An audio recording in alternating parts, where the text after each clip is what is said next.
Iran যুদ্ধে নাটকীয় এক মোড়, শেষ মুহূর্তে মার্কিন মহা হামলা স্থগিত করলেন ট্রাম্প। সান ডিয়েগোর মসজিদে নারকীয় বন্দুক হামলা, বীর নিরাপত্তারক্ষী সহ নিহত 5। টেক্সাসের বন্দিশালায় 60,000 অভিবাসী আটক, 16 বছরের কিশোরের লোমহর্ষক বর্ণনা। এবং আমেরিকায় খাদ্য সহায়তায় ঐতিহাসিক বিপর্যয়, ট্রাম্পের বিলে বঞ্চিত 35 লাখের বেশি মানুষ। আসসালামু আলাইকুম, আমি নিয়ামতুল্লাহ সিরাজি আপনাদের সাথে আছি বাংলা টিভির প্রাইম নিউজে। শুনছিলেন এসএনএস হোমলোন সংবাদ শিরোনাম, এবারে জানাবো বিস্তারিত। ইরান যুদ্ধ পরিস্থিতিতে এলো এক নাটকীয় মোড়। মধ্যস্থতাকারী ও মিত্রদের অনুরোধে মঙ্গলবারের জন্য পরিকল্পিত ইরানে এক মহা হামলা আপাতত স্থগিত করেছেন মার্কিন president Donald Trump. White house থেকে তিনি জানান, যুদ্ধ অবসানের একটি সম্ভাব্য চুক্তির অগ্রগতির কারণেই এই সিদ্ধান্ত, যা হয়তো চিরকালের জন্য যুদ্ধ থামাতে পারে। ইরানের নতুন প্রস্তাবে সব ফ্রন্টে যুদ্ধ থামানো, মার্কিন সেনা প্রত্যাহার, নিষেধাজ্ঞা মুক্তি এবং নৌ অবরোধ তুলে নেওয়ার দাবি করা হয়েছে। তবে ট্রাম্প এর আগের প্রস্তাবকে আবর্জনা বলে উড়িয়ে দিলেও এবারের পরিস্থিতিকে কিছুটা ইতিবাচক এবং ভিন্ন বলছেন। অন্যদিকে ইউরেনিয়াম সমৃদ্ধকরণের অধিকার নিয়ে কোনো আপোষ করবে না বলে সাফ জানিয়েছে তেহরান। এদিকে গত 28শে ফেব্রুয়ারি শুরু হওয়া এই যুদ্ধ খোদ আমেরিকার ভিতরেই তীব্র অজনপ্রিয় হয়ে উঠেছে। নতুন জরিপে প্রায় 2/3 আমেরিকান এই যুদ্ধকে ভুল সিদ্ধান্ত মনে করছেন। যুদ্ধের জেরে বিশ্ববাজারে জ্বালানি তেলের রেকর্ড মূল্য বৃদ্ধি মার্কিন নাগরিকদের উপরে চরম আর্থিক বোঝা হয়ে দাঁড়িয়েছে। তাই শেষ পর্যন্ত কূটনীতি জয়ী হয় নাকি যুদ্ধের আগুন আরও ছড়ায়, তাই এখন দেখার বিষয়। যুক্তরাষ্ট্রের সান ডিয়েগোতে একটি মসজিদে ভয়াবহ বন্দুক হামলায় 5 জন নিহত হয়েছেন। নিহতদের মধ্যে হামলাকারী 2 তরুণও রয়েছে। ঘটনার আগে সন্দেহভাজনের মা পুলিশকে সতর্ক করলেও হামলা ঠেকানো যায়নি। এফবিআই এটিকে সম্ভাব্য ধর্মীয় বিদ্বেষমূলক হামলা হিসেবে তদন্ত করছে। বিস্তারিত আরও জানুন ফারজানা আফরোজের প্রতিবেদনে। যুক্তরাষ্ট্রের ক্যালিফোর্নিয়ার সান ডিয়েগোতে একটি মসজিদ চত্বরে ঘটে গেল এক নারকীয় ও ভয়াবহ বন্দুক হামলা। দিনে দুপুরে হওয়ায় এই নৃশংস ঘটনায় 3 জন নিরীহ ভুক্তভোগী এবং 2 জন হামলাকারী সহ মোট 5 জন নিহত হয়েছেন। এই ঘটনা পুরো বিশ্বকে স্তম্ভিত করে দিয়েছে। সবচেয়ে চাঞ্চল্যকর বিষয় হলো, হামলার কয়েক ঘন্টা আগেই এক সন্দেহভাজনের মা পুলিশকে চরম এক সতর্কবার্তা দিয়েছিলেন। তিনি জানিয়েছিলেন তার কিশোর ছেলে একাধিক বিপজ্জনক আগ্নেয়াস্ত্র নিয়ে বাড়ি থেকে পালিয়ে গেছে এবং সে যে কোনো মুহূর্তে আত্মঘাতী কোনো পদক্ষেপ নিতে পারে। সামরিক পোশাক পরা ওই তরুণ তার এক সঙ্গীকে নিয়ে নিখোঁজ রয়েছে জেনে পুলিশ যখন শহর জুড়ে হন্যে হয়ে তল্লাশি চালাচ্ছিল, ঠিক তখনই Islamic centre of San Diego থেকে অতর্কিত গুলির খবর আসে। ঘটনাস্থলে পৌঁছে পুলিশ 3 জন প্রাপ্তবয়স্ক মানুষের মরদেহ উদ্ধার করে। এদের মধ্যে একজন ছিলেন মসজিদের বীর নিরাপত্তারক্ষী। নিজের জীবন বিসর্জন দিয়ে তিনি হামলাকারীদের ভেতরে ঢুকতে শক্ত বাধা দেন, যার ফলে আরও বড় ধরনের ভয়াবহ গণহত্যা এড়ানো সম্ভব হয়েছে। এরপরই কাছেই এক মালিকে লক্ষ্য করে গুলি চালানোর খবর পায় পুলিশ। ধাওয়া করে একটি গাড়ির ভেতর থেকে 17 ও 18 বছর বয়সী 2 তরুণ হামলাকারীর মরদেহ উদ্ধার করা হয়। তারা নিজেদের গুলিতেই আত্মহত্যা করেছে বলে পুলিশ নিশ্চিত করেছে। বর্তমানে স্থানীয় পুলিশ ও এফবিআই যৌথভাবে এটিকে একটি সম্ভাব্য হেট ক্রাইম বা ধর্মীয় বিদ্বেষমূলক অপরাধ হিসেবে তদন্ত করছে। আইন প্রয়োগকারী সংস্থা জানিয়েছে, হামলাকারীদের গাড়ি থেকে ইসলাম বিদ্বেষী বিভিন্ন উগ্র লেখা উদ্ধার করা হয়েছে। এমনকি হামলায় ব্যবহৃত একটি প্রধান অস্ত্রের গায়েও হেট স্পিচ শব্দ দুটি স্পষ্ট লেখা ছিল। এই কাপুরুষোচিত হামলার তীব্র নিন্দা জানাচ্ছে বিশ্ববাসী। যুক্তরাষ্ট্রের সান ডিয়েগো মসজিদে ঘটে যাওয়া নৃশংস হেট ক্রাইমে উঠে এলো এক লোমহর্ষক ও বীরত্বপূর্ণ তথ্য। দিনে দুপুরে হওয়া এই উগ্রপন্থী হামলায় 3 জন নিরীহ নাগরিক নিহত হলেও মসজিদের বীর নিরাপত্তারক্ষীর কারণে বেঁচে গেছে অন্তত 200টি শিশুর প্রাণ।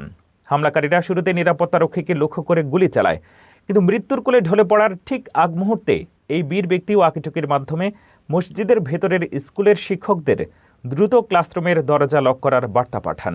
ফলে হামলাকারীরা ভেতরে ঢুকতে পারেনি এবং রক্ষা পায় শত শত কোমলমতি শিশু। নিহত বাকি 2 জন হলেন দীর্ঘ 40 বছর ধরে মসজিদে কর্মরত এক দোকানি এবং তার প্রতিবেশী বন্ধু। ঘটনার পর 17 এবং 18 বছর বয়সী দুই কিশোর হামলাকারী গাড়ির ভেতরে নিজেদের গুলিতে আত্মহত্যা করে। পুলিশ তাদের গাড়ি ও অস্ত্র থেকে ইসলাম বিদ্বেষী উগ্র লেখা উদ্ধার করেছে। পেন্টাগন এবং FBI যৌথভাবে এই ঘটনার তদন্ত করছে। এই কাপুরুষিত হামলার তীব্র নিন্দা জানিয়ে ক্যালিফোর্নিয়ার গভর্নর বলেছেন, ধর্মীয় সম্প্রদায়ের উপরে এমন সন্ত্রাসী কর্মকাণ্ড কোনোভাবেই বরদাস্ত করা হবে না। যুক্তরাষ্ট্রের টেক্সাসে অভিবাসী ডিটেনশন সেন্টারগুলো ঘিরে নতুন বিতর্ক শুরু হয়েছে। আইনজীবী ও সাবেক বন্দীদের অভিযোগ, কঠিন পরিবেশ ও দীর্ঘ আইনি প্রক্রিয়ার কারণে অনেক অভিবাসী মানসিক চাপে পড়ছেন। এই কেন্দ্রগুলো কি আইন প্রয়োগের অংশ নাকি মানবাধিকার লঙ্ঘনের প্রতীক? জানুন প্রতিবেদনে। যুক্তরাষ্ট্রের টেক্সাসে আইসের ডিটেনশন সেন্টারে কি ঘটছে? বর্তমানে প্রায় 60,000 অভিবাসীকে আটকে রেখেছে মার্কিন প্রশাসন, যাদের বিশাল অঙ্কের বিরুদ্ধে কোনো অপরাধের প্রমাণ নেই। সিবিসি নিউজ এর এক বিশেষ অনুসন্ধানী প্রতিবেদনে উঠে এসেছে এই বন্দিশালাগুলোর এক ভয়াবহ তথ্য। টেক্সাসের অভিবাসন আইনজীবীরা গুরুতর অভিযোগ তুলেছেন যে আইস এই ডিটেনশন সেন্টারগুলোকে সাধারণ নিরপরাধ মানুষকে মানসিকভাবে বিপর্যস্ত করার হাতিয়ার হিসেবে ব্যবহার করছে। বন্দিশালার অমানবিক পরিবেশ এবং আইনি প্রক্রিয়ার দীর্ঘসূত্রিতার মাধ্যমে অভিবাসীদের ওপর এমন মনস্তাত্ত্বিক চাপ সৃষ্টি করা হয় যাতে তারা বাধ্য হয়ে নিজ দেশে ফিরে যাওয়ার ফর্মে স্বাক্ষর করে। আইনজীবীদের ভাষায় এটি কোনো আইনি প্রক্রিয়া নয়, বরং এটি অভিবাসীদের দেশ ছাড়তে বাধ্য করার জন্য একটি পরিকল্পিত বোলিং বা ভীতি প্রদর্শনের কৌশল। এই বন্দিশালা থেকে মুক্তি পাওয়া সাবেক বন্দীরা ভেতরের নোংরা ও চরম বৈষম্যমূলক পরিবেশের বর্ণনা দিয়েছেন, যার মধ্যে রয়েছে মাত্র 16 বছর বয়সী এক কিশোরও। প্রাপ্তবয়স্কদের সাথে এক অপ্রাপ্তবয়স্ক শিশুকে আটকে রাখা এবং মৌলিক অধিকার থেকে বঞ্চিত করার এই ঘটনা মার্কিন মানবাধিকার ব্যবস্থার উপর বড় প্রশ্নচিহ্ন খাড়া করেছে। ট্রাম্প প্রশাসনের কঠোর অভিবাসন নীতির কারণে টেক্সাসের এই ডিটেনশন সেন্টারগুলো এখন সাধারণ মানুষের জন্য এক আতঙ্কের নাম। মানবাধিকার সংস্থাগুলো এই অমানবিক আচরণের তীব্র নিন্দা জানালেও মাঠ পর্যায়ে এখনও কাটেনি এই ভীতি ও অনিশ্চয়তা। আন্তর্জাতিক পরিমণ্ডলে এই ঘটনা এখন বেশ সরগরম। কঠোর অভিবাসন নীতির কারণে আগামী এক দশকে যুক্তরাষ্ট্রের শত শত বিলিয়ন ডলারের কর রাজস্ব হারানোর আশঙ্কা দেখা দিয়েছে। দ্য বাজেট ল্যাব অ্যাট ইয়েলের গবেষণা বলছে, অভিবাসীদের মধ্যে আতঙ্ক বাড়ায় অনেকেই কর দেওয়া বন্ধ করে দিয়েছেন, যা মার্কিন অর্থনীতিতে বড় ধাক্কা হয়ে উঠতে পারে। যুক্তরাষ্ট্রের প্রেসিডেন্ট ডোনাল্ড ট্রাম্পের কঠোর অভিবাসন নীতির কারণে আগামী এক দশকে মার্কিন সরকারের প্রায় $1.5 ট্রিলিয়ন বা $500 বিলিয়ন সমপরিমাণ কর রাজস্ব লোকসান হতে পারে। ইয়েল বাজেট ল্যাব এর অর্থনীতিবিদদের এক সাম্প্রতিক গবেষণায় এই চাঞ্চল্যকর তথ্য উঠে এসেছে। বর্তমানে যুক্তরাষ্ট্রে বসবাসরত নথিপত্রহীন অভিবাসীরা প্রতি বছর প্রায় $66 বিলিয়ন আয়কর এবং পে-রোল ট্যাক্স দিয়ে থাকেন। কিন্তু ট্রাম্প প্রশাসনের গণ-ডিপোর্টেশন বা তাড়ানোর অভিযানের কারণে অভিবাসীদের মধ্যে তীব্র আতঙ্ক তৈরি হয়েছে। ফলে তারা কর রিটার্ন জমা দেওয়া বন্ধ করে দিচ্ছেন, যা আগামী 10 বছরে সরকারের $147 বিলিয়ন থেকে $479 বিলিয়ন পর্যন্ত রাজস্ব কমিয়ে দিতে পারে। পরিস্থিতি আরও জটিল হয় যখন IRS বা মার্কিন কর বিভাগ চূড়ান্ত বহিষ্কারের আদেশ পাওয়া অভিবাসীদের ব্যক্তিগত তথ্য আইস বা অভিবাসন পুলিশের কাছে হস্তান্তর করতে সম্মত হয়। যদিও পরবর্তীতে ফেডারেল আদালত এই তথ্য আদান প্রদানকে অবৈধ ঘোষণা করেছে, কিন্তু অভিবাসীদের মনে যে ভীতি তৈরি হয়েছে তা আর দূর করা যায়নি। ট্যাক্স উপদেষ্টারা জানিয়েছেন, আইসের হাত থেকে বাঁচতে এবার লাতিনো কমিউনিটি সহ প্রায় 75% অভিবাসী কর দেওয়া থেকে বিরত থেকেছেন। এর পাশাপাশি গত বছর পাশ হওয়া একটি নতুন আইনের কারণে নথিপত্রহীন অভিভাবকরা তাদের সন্তানদের জন্য আর চাইল্ড ট্যাক্স ক্রেডিট বা শিশু ভাতা পাচ্ছেন না, এমনকি সন্তানরা মার্কিন নাগরিক হলেও নয়। ট্রাম্প প্রশাসনের এই মারমুখী নীতি এবং কর ব্যবস্থার ওপর থেকে অভিবাসীদের বিশ্বাস উঠে যাওয়ার ফলেই যুক্তরাষ্ট্রের অর্থনীতি এখন এক বিশাল রাজস্ব সংকটের মুখে পড়েছে।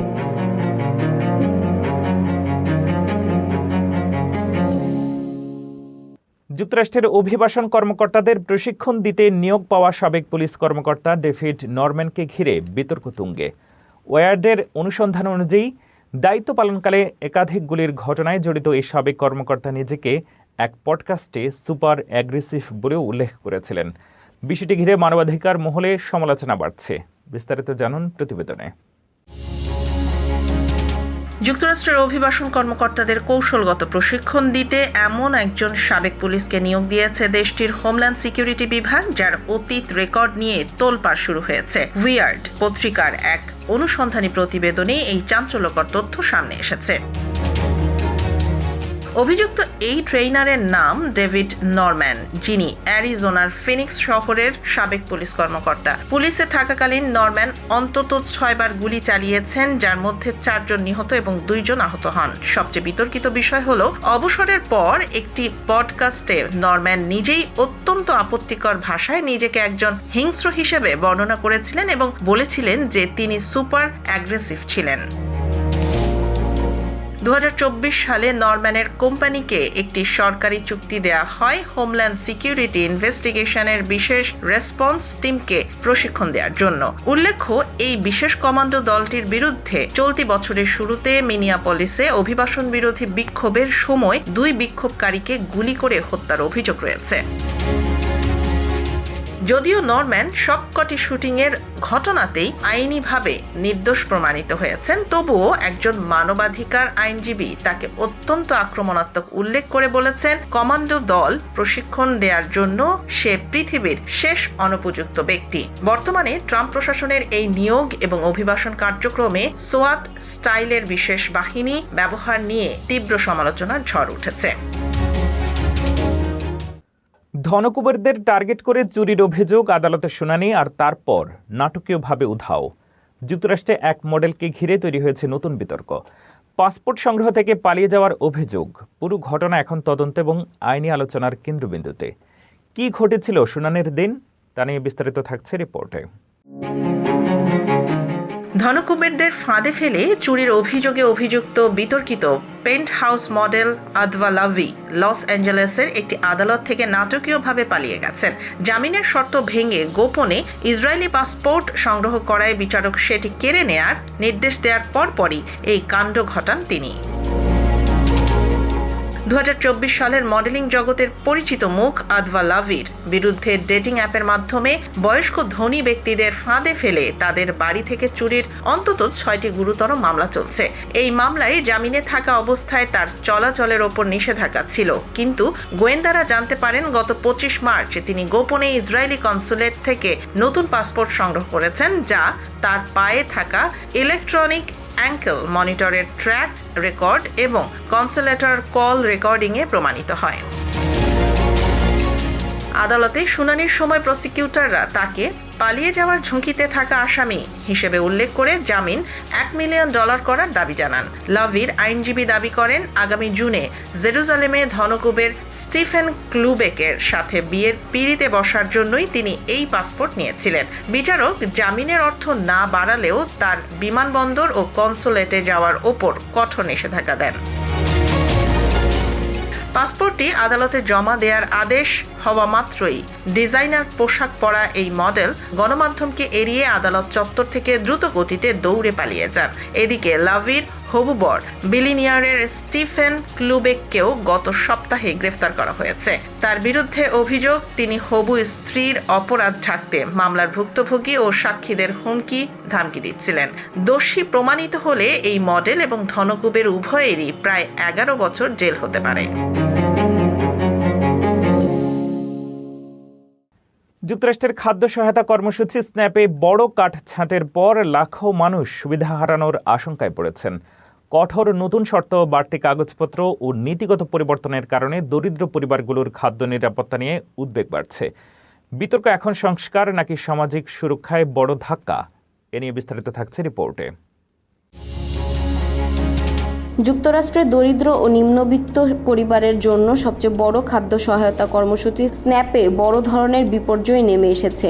গত বছর জুলাই মাসে ট্রাম্প প্রশাসন ও রিপাবলিকানদের একক ভোটে পাশ হওয়া বিগ বিউটিফুল বিল এর আওতায় এই কর্মসূচিতে ইতিহাসের সবচেয়ে বড় কাটছাঁট করা হয়েছে।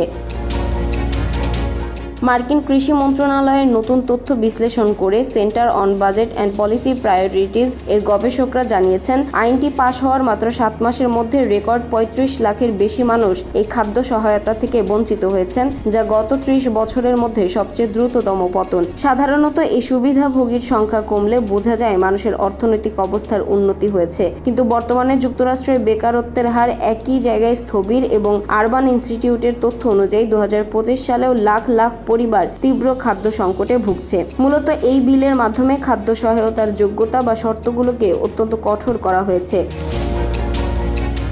এখন 64 বছর বয়সী বৃদ্ধ, কিশোর কিশোরীদের অভিভাবক, গৃহহীন এবং সাবেক সামরিক ভেটারেনদের সপ্তাহে অন্তত 20 ঘন্টা কাজের প্রমাণ দেখাতে হচ্ছে, যা অনেক সময় অতিরিক্ত কাগজের ঝামেলার কারণে যোগ্য ব্যক্তিরাও প্রমাণ করতে ব্যর্থ হচ্ছেন। পরিস্থিতি আরও জটিল হবে 2027 সালের অক্টোবর থেকে, যখন রাজ্য সরকারগুলোকে প্রথমবারের মতো এই স্ন্যাপ কর্মসূচির খরচের 15% নিজেদের তহবিল থেকে দিতে হবে। এই বিশাল আর্থিক বোঝা এড়াতে জর্জিয়া, ইলিনয় এবং অ্যারিজোনার মতো রাজ্যগুলো ইতিমধ্যে কর্মচারীর সংখ্যা কমিয়ে এবং অতিরিক্ত কাগজের লাল ফিতার দৌরাত্ম্য তৈরি করে এই সুবিধা বন্ধের প্রক্রিয়া শুরু করেছে। অ্যারিজোনায় ইতোমধ্যে সুবিধাভোগীর সংখ্যা অর্ধেকেরও বেশি কমে গেছে, যার ফলে প্রায় 2 লাখ শিশু প্রয়োজনীয় পুষ্টিকর খাবার থেকে বঞ্চিত হচ্ছে। এই বিপুল পরিমাণ অর্থ মূলত ধন কুবেরদের ট্যাক্স ছাড় এবং ট্রাম্প প্রশাসনের অভিবাসী বিতরণ ও আটক অভিযানের তহবিল জোগাতে কাটছাঁট করা হয়েছে বলে অভিযোগ তুলেছেন বিশেষজ্ঞরা। আমেরিকায় বাড়ি বিক্রি করতে গিয়ে অজান্তেই বড় ক্ষতির শিকার হচ্ছেন হাজারো মানুষ। বিশেষজ্ঞদের দাবি, একই এজেন্টের উপরে নির্ভরতা ও ভুল বিক্রয় কৌশলের কারণে বিক্রেতারা হারাচ্ছেন হাজার হাজার ডলার। আপনার বাড়ির প্রকৃত মূল্য কি যাচ্ছে অন্য কারো কমিশনের পকেটে? বিস্তারিত জানুন প্রতিবেদনে। আমেরিকায় বাড়ি বিক্রি করতে গিয়ে দালালের চক্রে পড়েছেন? তাহলে সাবধান। একটিমাত্র ভুলের কারণে বাড়ি বিক্রেতারা প্রতিনিয়ত কোটি কোটি ডলার লোকসান করছেন। খ্যাতনামা আবাসন গবেষণা প্রতিষ্ঠান জিলো এর এক সাম্প্রতিক পরিসংখ্যানে চোখ কপালে ওঠার মতো তথ্য উঠে এসেছে। জিলোর প্রতিবেদন অনুযায়ী বড় গোলমালটি পাকায় ডুয়াল এজেন্সি, অর্থাৎ যখন একজন মাত্র রিয়েল এস্টেট এজেন্ট একই সাথে ক্রেতা এবং বিক্রেতা উভয় পক্ষের হয়ে চুক্তি পরিচালনা করেন। সাধারণ ক্রেতারা মনে করেন এক এজেন্টের মাধ্যমে ভালো ডিল পাবেন, কিন্তু বাস্তবে ক্ষতি হয় বিক্রেতার। এই এক এজেন্টের ফাঁদে পা দিয়ে গত 3 বছরে মার্কিন বাড়ি বিক্রেতারা সম্মিলিতভাবে হারিয়েছেন প্রায় 150 কোটি বা $1.5 বিলিয়ন। পরিসংখ্যানে দেখা গেছে, এই ডাবল এজেন্সির কারণে প্রতি বাড়ির ক্ষেত্রে বিক্রেতারা গড়ে $2,165 করে লোকসান করেন। আর নিউ ইয়র্কের মতো ব্যয়বহুল শহরে এই লোকসানের পরিমাণ প্রতি বাড়ির ক্ষেত্রে $4,282 বেশি। আসলে কিছু অসাধু এজেন্ট নিজের ডাবল কমিশনের লোভে বিক্রেতার পক্ষে শক্তভাবে দরদাম না করে নিজের পরিচিত ক্রেতার কাছেই কম দামে বাড়ি বিক্রি করে দিতে প্ররোচিত করেন। এই সমীকরণটি সবচেয়ে বেশি দেখা গেছে ক্যালিফোর্নিয়া ও নিউ ইয়র্কে। এর পাশাপাশি অনেক বিক্রেতা আরেকটি বড় ভুল করেন, তা হলো বাড়িটি প্রকাশ্যে সাধারণ মানুষের জন্য তালিকাভুক্ত বা লিস্টিং না করে গোপনে বিক্রি করার চেষ্টা করা। এর ফলে নিউ ইয়র্কে প্রতি বিক্রেতা গড়ে $13,500 পর্যন্ত কম দাম পান। আবাসন বিশেষজ্ঞরা সতর্ক করেছেন, প্রপার্টির সঠিক মূল্য পেতে অবশ্যই ক্রেতা ও বিক্রেতার আলাদা এজেন্ট থাকা জরুরি। তা না হলে কষ্টার্জিত অর্থের একটা বড় অংশ চলে যাবে মধ্যস্বত্বভোগী দালালের পকেটে। পরিবারের সচ্ছলতা আর সুন্দর ভবিষ্যতের আশায় প্রতিবছর হাজার হাজার বাংলাদেশি পাড়ি জমান মধ্যপ্রাচ্যের দেশ কুয়েতে, কিন্তু প্রবাসের সেই স্বপ্নযাত্রাকেই পুঁজি করে সক্রিয় হয়ে উঠেছে ভয়ঙ্কর দালাল সিন্ডিকেট। সরকারি মূল্য 1 লাখ টাকার কিছু বেশি হলেও একই ভিসা বাংলাদেশিদের কাছে বিক্রি হচ্ছে 7 লাখ থেকে 12 লাখ টাকায়। ফলে ঋণের বোঝা নিয়েই বিদেশে যেতে হচ্ছে অনেক প্রবাসীকে। কুয়েত ভিসা নিয়ে ভয়ঙ্কর এই দালাল সিন্ডিকেটের বিস্তারিত জানাচ্ছেন ফারজানা আফরোজ। মধ্যপ্রাচ্যের অন্যতম ধনী দেশ কুয়েত। উন্নত জীবন আর পরিবারের সচ্ছলতার আশায় প্রতিনিয়ত অসংখ্য বাংলাদেশি তরুণ পাড়ি জমাচ্ছেন দেশটিতে। তবে সেই স্বপ্নের পথেই সক্রিয় হয়ে উঠেছে শক্তিশালী দালাল চক্র। সরকারি নিয়ম অনুযায়ী কুয়েতের 18 নম্বর কর্ম ভিসার নির্ধারিত খরচ মাত্র 1,06,780 টাকা। কিন্তু অভিযোগ রয়েছে হাত বদল আর দালাল সিন্ডিকেটের কারণে একজন সাধারণ বাংলাদেশি শ্রমিককে একই ভিসার জন্য গুনতে হচ্ছে 7 লাখ থেকে 12 লাখ টাকা পর্যন্ত। আপনারা যারাই কুয়েতে আসতে চান নতুন ভিসায়, নতুন ভিসা আসার কারণে আসলে আপনারা এই কুয়েতে আসতে চাইলে ভিসার অনেক ধরন আছে। এই ধরন জানি না আপনারা আসবেন, আপনার আত্মীয় স্বজন আছে, তাদের কাছে আপনার পরামর্শ নিয়ে তারপর আসবেন। ভিসা বলতে কয়েকটা ক্যাটাগরি আছে, এক একটা এক এক সেকশন, এক একটা এক এক কাজ। তো এখানে অনেক দালালের মাধ্যমে বা এজেন্টের মাধ্যমে বা অফিসের মাধ্যমে যারা ভিসা নেন, তো নেওয়ার পরে আসার পরে এখানে আসার পরে অনেকে প্রতারণা হয়। একই ভিসা, একই কাজ এবং একই বেতনে ভারত, নেপাল কিংবা শ্রীলঙ্কার শ্রমিকরা যেখানে সরকারি ব্যবস্থাপনায় মাত্র 1 থেকে 1.5 লাখ টাকায় কুয়েতে যেতে পারছেন, সেখানে বাংলাদেশিদের কাছ থেকে নেওয়া হচ্ছে কয়েক গুণ বেশি অর্থ। হাত বদল হওয়ার কারণে ভিসার মূল্য বাড়ছে। তারপরে গত 3-4 বছর আগেও যখন নার্সরা আসছে তারাও 1.5 লক্ষ টাকা খরচ করে আসতে পারে, কিন্তু এই যে বাংলাদেশি শ্রমিকদের ক্লিনিং কোম্পানিতে 8-10 লক্ষ টাকা হওয়ার কারণ হলো খোলা বাজারে ভিসা বিক্রি। এটা বন্ধ করতে পারলেই আমি মনে করি ভিসার মূল্য একটা যুক্তিসঙ্গত পর্যায়ে আসবে। অতিরিক্ত ঋণের বোঝা মাথায় নিয়েই কুয়েতে পৌঁছান অনেক প্রবাসী। পরে সেই ঋণ শোধ করতে গিয়ে কেউ জড়িয়ে পড়ছেন অবৈধ কাজে, কেউ বা আবার স্থানীয় আইন লঙ্ঘনের অভিযোগে পড়ছেন বিপাকে। অনেকেই প্রশাসনের অভিযানে গ্রেফতার হয়ে নিঃস্ব অবস্থায় দেশে ফিরছেন। এ বিষয়ে কুয়েতে নিযুক্ত বাংলাদেশের রাষ্ট্রদূত মেজর জেনারেল সৈয়দ তারেক হোসেন প্রবাসীদের সতর্ক থাকার আহ্বান জানিয়েছেন। তিনি বলেন, কুয়েতে যাওয়ার আগে অবশ্যই ভিসার ধরন, চাকরির চুক্তিপত্র, বেতন এবং নিয়োগ সংক্রান্ত তথ্য ভালোভাবে যাচাই করতে হবে। প্রয়োজনে দূতাবাসের সঙ্গে যোগাযোগ করে তথ্য নিশ্চিত হওয়ারও পরামর্শ দেন তিনি। রাষ্ট্রদূত আরও জানান, সরকারি নির্ধারিত মূল্যের বাইরে অতিরিক্ত অর্থ লেনদেন করা বাংলাদেশ ও কুয়েত উভয় দেশের আইনেই দণ্ডনীয় অপরাধ। এ ছিল বাংলা টিভির প্রাইম নিউজে। পরবর্তী প্রাইম নিউজ দেখার আমন্ত্রণ জানিয়ে শেষ করছি এখানেই। এতক্ষণ সাথে থাকার জন্য ধন্যবাদ।